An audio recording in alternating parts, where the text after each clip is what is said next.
اعوذ باللہ من الشیطان الرجیم بسم اللہ الرحمن الرحیم الحمد للہ رب العالمین وصلی اللہ علی محمد وآلہ الطاہرین اللہم صلی علی محمد وآل محمد۔ چلیں ترکیب، کل جو آیتیں پڑھی گئی تھی ان آیتوں کی تجزیہ بھی پڑھ لیا تھا، ترکیب رہ گئی تھی، آج ترکیب پڑھتے ہیں۔ قتل فعل مجہول، ٹھیک، کل اس کا معنی بھی بیان کر دیا تھا، اس کا لغوی معنی کیا ہے اور آیت میں اس سے کیا مراد ہے۔ الانسان نائب فاعل، جیسا کہ آپ جانتے ہیں جب فعل بصورت مجہول آتا ہے تو وہ اپنے بعد نائب فاعل کو چاہتا ہے، تو قتل فعل مجہول تھا، اس کے بعد جو الانسان ہے یہ اس کا نائب فاعل ہے۔ وَإِن جملہ دعائی یعنی دعا بر علیہ، دعا بر علیہ کا مطلب یہ بد دعا ہے۔ مثلا دعا دو طریقے کی ہوتی ہے، ایک اچھی دعا ہوتی ہے، ایک بد دعا ہوتی ہے، وہ بھی دعا ہی ہے لیکن اس کو نفرین بھی کہا جاتا ہے، ٹھیک ہے۔ تو یہ پورا جملہ جو ہے قتل الانسان، یہ کیا ہے مولانا؟ جملہ دعائیہ ہے، یعنی نفرین ہے، استینافیہ ہے، اس وجہ سے محل اعراب نہیں رکھتا۔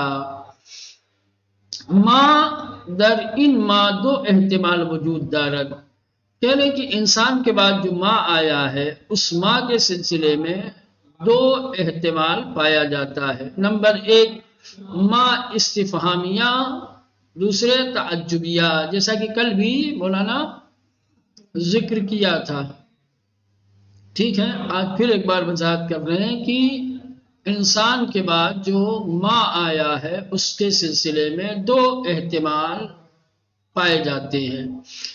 پہلا احتمال یہ ہے کہ ما استفہامیہ، سوال کرنے کے لیے ہو، دوسرا یہ ہے کہ تعجبیہ، تعجب کے لیے، حیرت کے لیے ہو۔ در صورت استفہامی یہ بودن ما در محل رفع بنابر ابتدائیت، کہہ رہے ہیں کہ ما کو اگر استفہامیہ مانیں گے تو استفہامیہ ہونے کے صورت میں یہ محل رفع میں ہوگا مبتدا ہونے کی وجہ سے، کہیں گے ما استفہامیہ، ٹھیک مولانا، محلن مرفوع، کیوں محلن مرفوع ہے؟ مبتدا، ٹھیک۔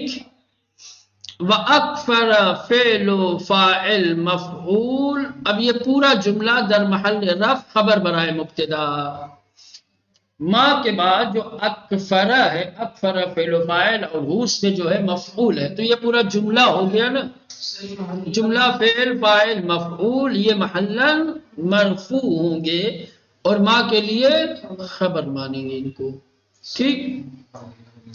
تو یہ اس صورت میں ہے کہ جب ما کو استفہامیہ مانا جائے، ما مبتدا ہو جائے گا اور اکفر جملہ خبر ہو جائے گی اس کی۔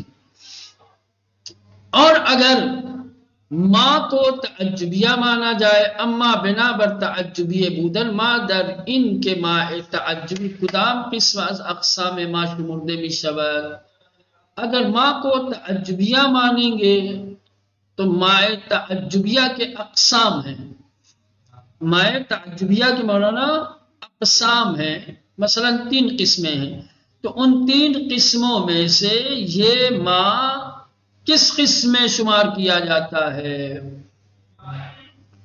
یا یہ کہ ما کو اگر تعجبیہ مانیں گے تو چونکہ ما تعجبیہ کے اقسام ہیں، ما تعجبیہ کے اقسام ہیں، تو یہ کس قسم سے تعلق رکھتا ہے یہ مشخص کرنا پڑے گا نا، تو کہنے کہ اس سے احتمال وجود دارد، یعنی کہ اس میں خود 3 احتمال ہیں۔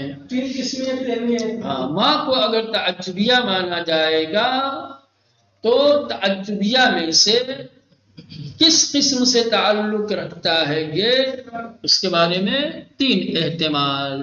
نمبر 1 ما نکرہ تامہ باشد بمعنی شیء، در ان صورت در محل رفع بنابر مبتدا بودن و جملہ اکفر در محل رفع خبر برائے مبتدا، لیکن پہلی صورت میں نتیجہ تو وہی والا ہوگا جو ما استفہامیہ مانا تھا، تو ما مبتدا تھا اور یہی، ٹھیک. اور تعجبیہ اگر مانیں گے تو تعجبیہ ہونے میں جو پہلا احتمال ہے وہ یہ ہے کہ نکرے تامہ کیا ہے؟ ما نکرے تامہ بمعنی شیء کیا ہے؟ بمعنی شے ہو جائے گا. اور پھر نتیجہ وہی جو پہلے والے کا تھا استفہامیہ والے کا کہ ما مبتدا ہوگا اور جملہ اکفر خبر. تو یہ ایک احتمال ہے. ماں نکرے تامہ بادشاہ پہلا احتمال یہ ہے کہ ماں کو نکرے تامہ ماننا جائے بے معنی شے کے معنی میں. در ان صورت تو ایسی صورت میں جب ماں کو تامہ بے معنی شے مانا جائے گا تو اس صورت میں در محل رفع مولانا محل رفع میں ہوگا. کیوں محل رفع میں ہوگا؟ بنا بر مبتدا بودن مبتدا ہونے کی بنا پر. چلو اب مبتدا ہو گیا تو خبر بھی چاہیے. خبر کیا ہے؟ جملہ اکفر در محل رفع خبر برائے مبتدا. جملہ اکفر محل رفع میں ہے اسی ماں کی خبر ہونے کی وجہ سے. تو یہ ہو گیا. دوسرا احتمال ما نکرے موصوفہ یعنی ناقصہ بمعنی شے. مائے تعجبیہ کو مائے نکرے تامہ نہیں بلکہ نکرے ناقصہ جس کو نکرے موصوفہ بھی کہتے ہیں. ہاں نکرے موصوفہ یعنی ناقصہ مانے لیکن معنی وہی رہے گا بے معنی شے. در ان صورت نیز مار در محل رفع اس کا بھی نتیجہ وہی ہے. سمجھ رہے ہیں کہ ماں محل رفع میں ہوگا مبتدا ہونے کی وجہ سے. اب جملہ اکفرہ محل خبر میں ہوگا یہ محل رفع میں ہوگا لیکن صفت ہوگا برائے ماں. جب ماں موصوف ہو گیا تو اکفرہ کیا ہے؟ اس کی صفت. خبر پھر کہاں جائے گی؟ کہہ رہے ہیں کہ خبر محذوف تقدیر ایسے شیء اکفرہ شیء عظیم. ٹھیک ہے مولانا. تو یہ جو شیء عظیم ہے یہ خبر ہے. سمجھ رہے ہیں؟ پہلا والا شے جو ہے وہ وہی مائے تعجبیہ کی جگہ پر شے. سمجھ رہے ہیں؟ چونکہ بے معنی شے ہے. اس کو کہیں گے مبتدا موصوف اکفرہ فعل و فاعل مفعول جملہ صفت شے کے لیے. پھر ہو گئے مولانا یہ تو مبتدا ہو گیا موصوف صفت مبتدا شیء عظیم پھر یہ صفت موصوف خبر اس کے لیے. ٹھیک.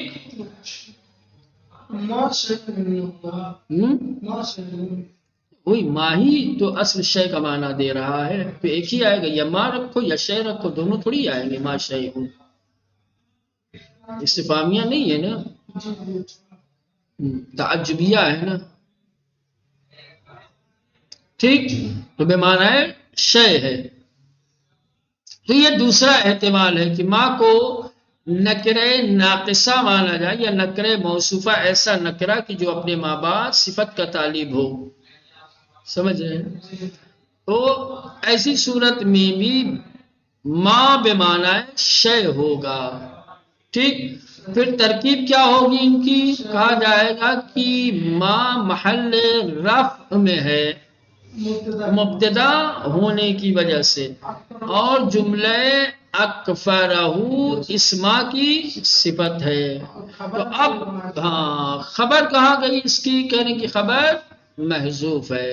گویا اس جملے کی تقدیر یوں ہے شیء اکفرہ شیء عظیم. ٹھیک. واضح ہو گیا. چلیں تیسرا احتمال تعجبیہ ہونے کی صورت میں ماں کو موصولہ یعنی معرفہ ناقصہ. وہاں نکرے ناقصہ تھا اب یہ اس کا یہ دو نام ہے ماں موصولہ مانو یا معرفہ ناقصہ مانو. تو ایسی صورت میں بھی در محل رفع بنابر مبتدا بودن. ٹھیک.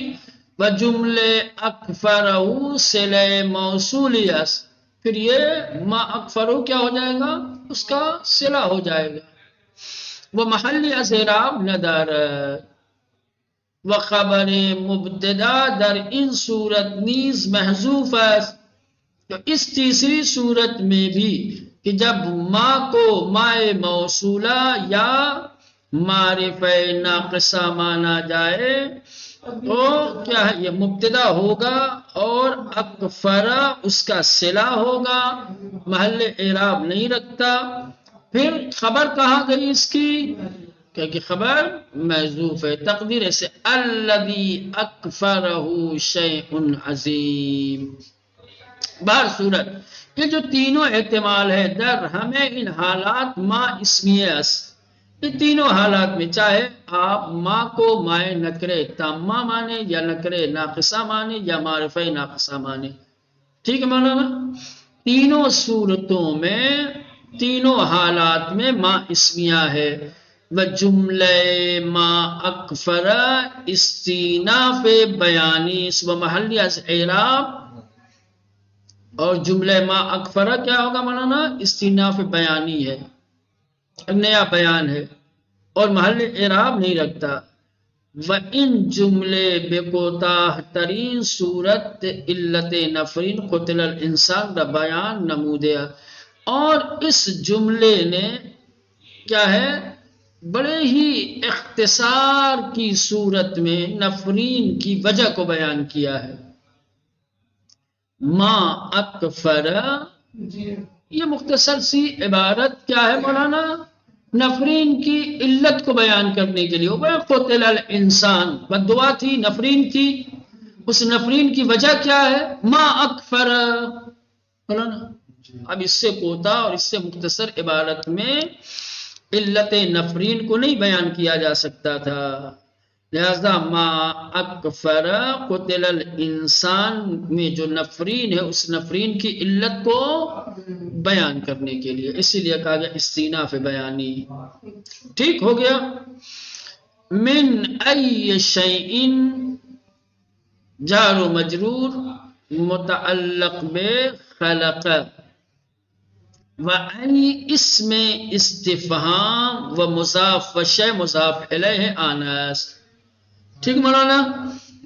من حرف جار ہے، پھر ایو اسم استفہام ہے اور مضاف ہے اور شے مضاف الیہ ہے۔ وَإِنْ استفہام برائے تقریر و تحقیر اس مولانا، اور یہ جو استفہام ہے وہ تقریر اور تحقیر کے لیے ہے، یعنی پستی کو بیان کرنے کے لیے، حقارت کو بیان کرنے کے لیے، سمجھ رہے ہیں؟ استفہام اچھا بس عجب ناچیز ہے نا، عجب چھوٹے لوگ، ٹھیک؟ تو من ای شئین میں من حرف جار ہو گیا اور اس کا متعلق خلقہ ہے، اے اس میں استفہام اور مضاف شے مضاف الیہ، اور یہ استفہام جو یہاں پر ہے وہ استفہام تحقیر و تقریر کے لیے ہے۔ مجرور کیا مجرور؟ من ای شیء، ہاں جی جی، اس کی پوری تفصیل نہیں تھی یہاں پہ، ٹھیک؟ اس کو متعلق ہاں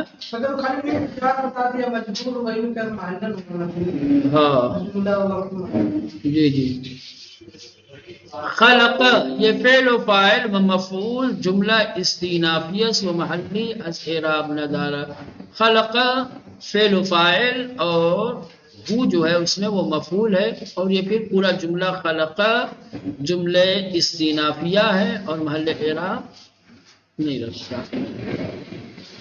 من نطفۃ، من جار و مجرور متعلق بے خلق، خلق دوم، ٹھیک؟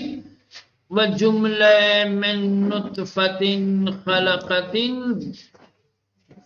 بدل اس برائے جملہ من ای شیء خلق، مولانا من نطفۃ جار و مجرور متعلق بے خلق دوم، اور پھر یہ پورا جملہ من نطفۃ خلقۃ یہ بدل ہے من ای شیء کے لیے، اور جیسا کہ آپ نے دیکھا من ای شیء کا کوئی محل اعراب نہیں تھا، تو اس کا بھی محل اعراب